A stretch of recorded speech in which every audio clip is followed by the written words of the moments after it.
About 15 minutes, we'll open up the floor for Coach Knowles to the first person who raises their hand. Nathan Baird, Cleveland.com, second row. We were talking to defensive backs over the course of the spring. We were talking to, I guess the one that jumps in my head is Jordan Hancock talking about how he's playing corner and nickel. So was there a point at which you decided that you maybe had to be more multiple back than you were last year? Are we reading that wrong? Did you not expect to be more multiple back? No, I just think it's trying to put the best guys in the best positions, trying to get your best 11 on the field, being prepared for matchups, right, as they come now or in the future, kind of a long-term thing, so we get the right people, you know, when we need them on a slot. It was good to get Jordan prepared for that so that he understands it. I'm sorry, second row right, Bill Landis, Rivals, the podcast. Jim, I'm assuming you've gotten into some of the Jack stuff by this point with CJ Hicks. How does that look to you? Does it match up with what you thought that might look like, considering possibilities? Yeah, I like CJ there. Mitchell Melton too. Both those guys have been active and you know, understanding of the system and making a lot of plays. You know, there's some freedom that goes with it, and I think there's a future for both of them. Do you have an idea at this point that you're close to a game, what percentage of the time you'd like to use that with defense? That's private information. There's spies listening. Third row right, Dan Hope, 11 Warriors. Jim, have Sonny and Jihad kind of solidified themselves as starting safeties at this point, or are you still working your way through that? Sonny has. Sonny is, you know, he's definitely a guy we're going to have on the field as much as we can. He can match up, you know, to both 11 and 12 personnel when people bring in two tight ends. He gives us a lot more versatility. Jihad's doing well. You know, been banged up a little bit. You know, in that high safety area, you know, you're looking at Lathan for sure. He's had a great camp, great spring. And then you're looking at Proctor and Malik and Jihad. You know, really those three are fighting it out for that other position. And between the three of them, they'll play there and also back up Lathan. Yeah. But there's very much a competition still going on for that other spot. Third row right, Tony Gergman, Buckeye Huddle. Malik Hartford as a possibility, true freshman, free safety. What kind of concerns has, I guess, maybe he alleviated over camp, and what kind of concerns would that give you? It's day to day, but you feel Malik's presence on the field, and I think when you're talking about DBs, right? We all want to feel their presence on the field, including you, the fans. You want to feel it, and Malik is a guy who is going to show up around the ball. He's very smart. Yeah, of course you worry about, you know, freshman mistakes, and back there a mistake is costly. So, you know, it's our job to judge his progress. You know, he's on that path. You know, he's on that path, and we just got to keep fine tuning it. Third row left, Andy Andrews, 11 Warriors. Yes, how have you seen the defensive line progress throughout camp? What's been the level of pressure, and how does it maybe tie in with some of the, you know, you talk about the secondary getting more hands on balls. How have they been playing complementary coverage versus run? Right. You know, I say coverage and rush, and the whole defense says working together. It's hand in hand. And our rushmen have had a great camp. You know, we have 4 ends there that I think are as good as anyone in the country. I think the depth there is fantastic. I think you have elite players. You have potentially elite players. JT, Jack, Kenyatta, Caden Curry is just a guy who's going to show up and make plays. So you got 4 really good ends, you know, and I feel like the rush has been strong. We've certainly, again, that's we felt it. We felt it and seen it during camp. Front row middle, Bill Rabinowitz, Columbus Dispatch. Obviously, the big issue at the end of last year was giving up big plays. What progress have you seen in that area? So I've seen progress. I've seen a conscientious effort on all of our parts to make sure that we fix whatever mistakes happen, learn from those and get better. And I've seen myself develop in terms of coverages and defenses that keep the ball more in front and inside, and a development of myself. I mean, that's how I think a coach grows. You can't be stuck in your ways, and so I've done that, looked at everything. So we've added to the package or called some things more that put us in a better position to prevent those. You've got, you said about the defensive ends, I know you've got a linebacker, you feel good about the secondary, you've got some tackles, so good.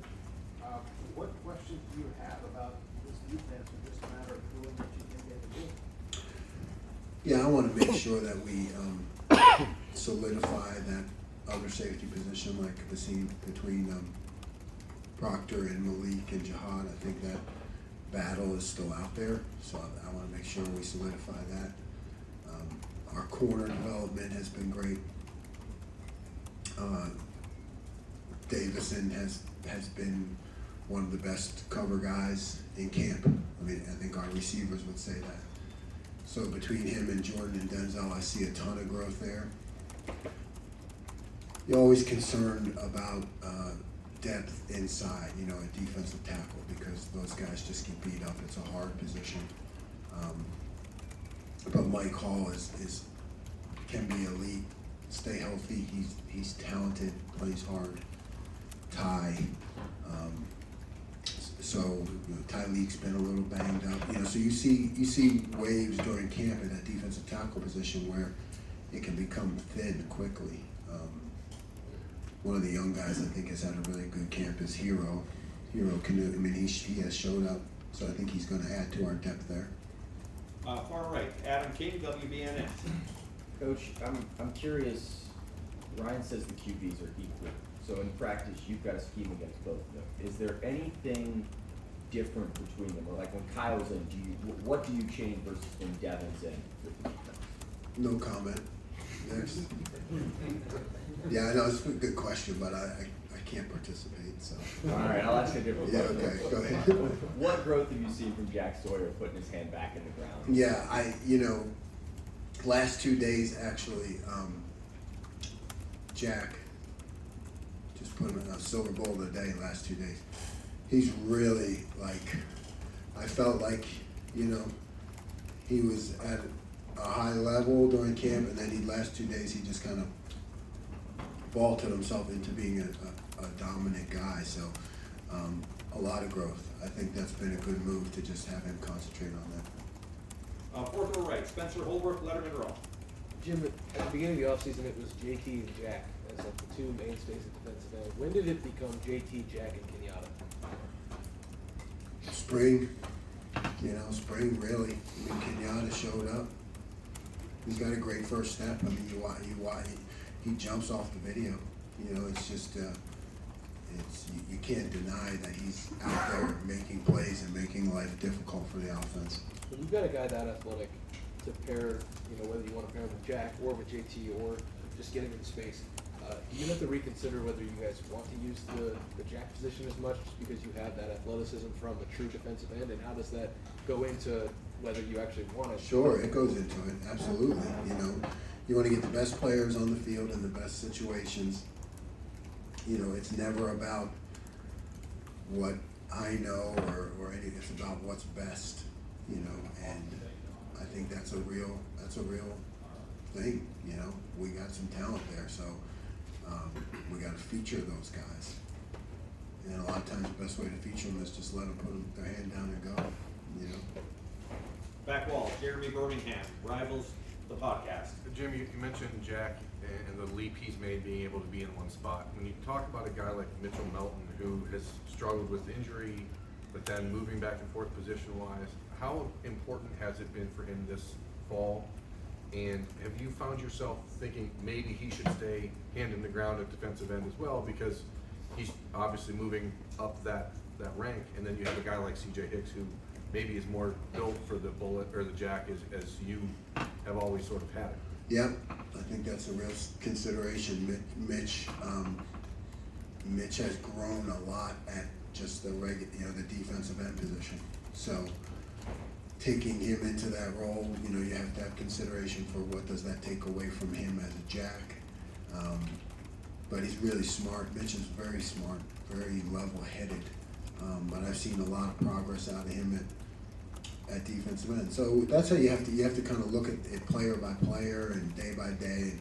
How much are they handling it without diminishing other things that they do at other positions? And but it's certainly a consideration. And not to be too narrowed in on specific players, but where does Caden Curry fit into this defense as you Yeah, guys? Caden's going to play a lot. I mean, you could, all along that front, he's going to fit, I think, in different places because, maybe not on rundowns, but you got to be ready for this guy to do anything on pass downs because he plays hard and he's hard to handle for the offense. So we can come up with any different ways to get him on the field, but you'll see him at a regular defensive end on a regular basis. You may see him at other places in pass rush situations. Front row right, Austin Ward, Rivals, podcast, 97.1. It seems It's like a lot. I don't know, you gotta keep them all straight. Jerry does a great job. When it seems like Cody Simon has had another solid camp for you all, it's I guess I don't know if this qualifies as a secret for the Spies, but it feels hard for us to envision where exactly he fits for you if with Tommy and Steele being out there so much. And what do you kind of envision for Cody? Yeah, Cody's got to play a lot at linebacker, right? Because we need to. Same with CJ, right? I need to do a better job of projecting towards the end of the season, and that includes, like we talked about, with my defenses and what I plan for, and those matchup games, and how do we keep guys healthier over the long run. And I think that's where Cody comes in. He's got to be in there a lot early on in the season as a regular linebacker. But you're still going to see him at a Sam position. Again, we have Sonny, so Sonny can be really kind of interchangeable against all personnels. But when teams get really big, Cody's a guy you're still going to see there. I think it feels like this question and Burmaster, a lot of different guys have versatility to move around. Do you feel like there's more depth and ability for you to create than at this time a year ago?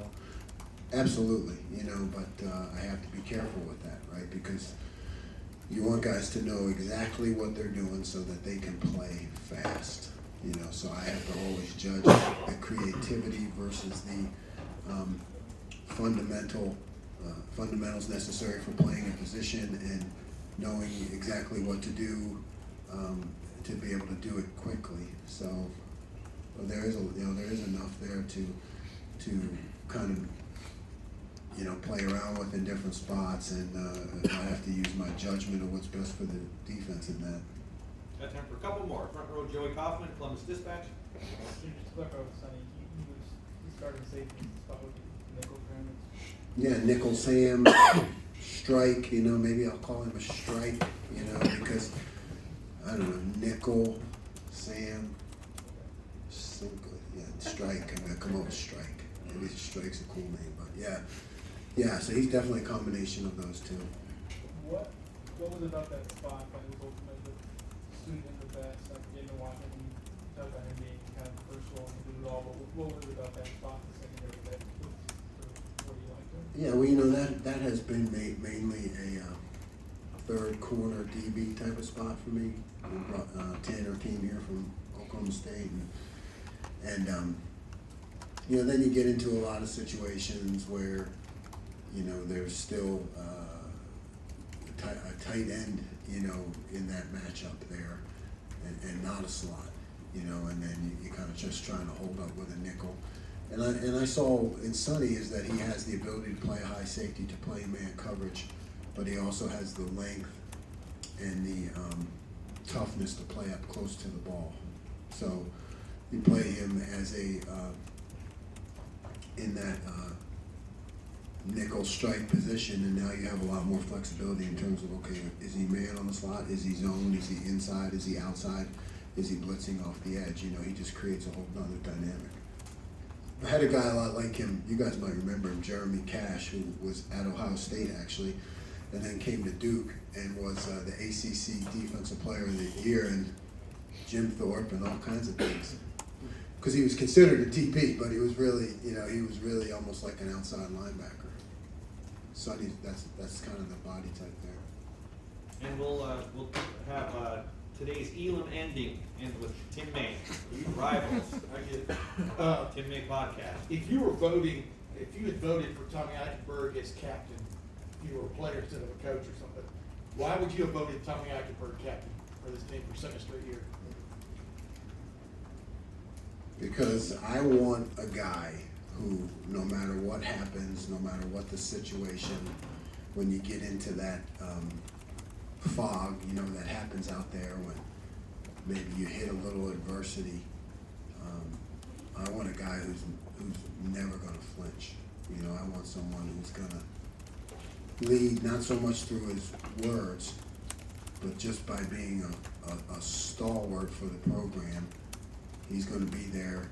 He's going to be on the front line. He's going to be, you know, diagnosing things. He's going to be figuring it out if something goes wrong. He's never going to point fingers. You know, he's always going to look at his own deficiencies or plays that didn't go right. He's always going to be hard on himself. You know, he's just that dude. You know. Yeah. And the other quickie, I asked Ryan about this a minute ago. Do you feel like y'all, I don't know, the season hasn't started yet, but you now got a preseason camp under your belts. Do you feel like y'all hit a home run in the transfer portal based on the guys you got, Jahad, Taiwan Malone, and Igbonosin? How would you describe what they have brought, I guess, to the program?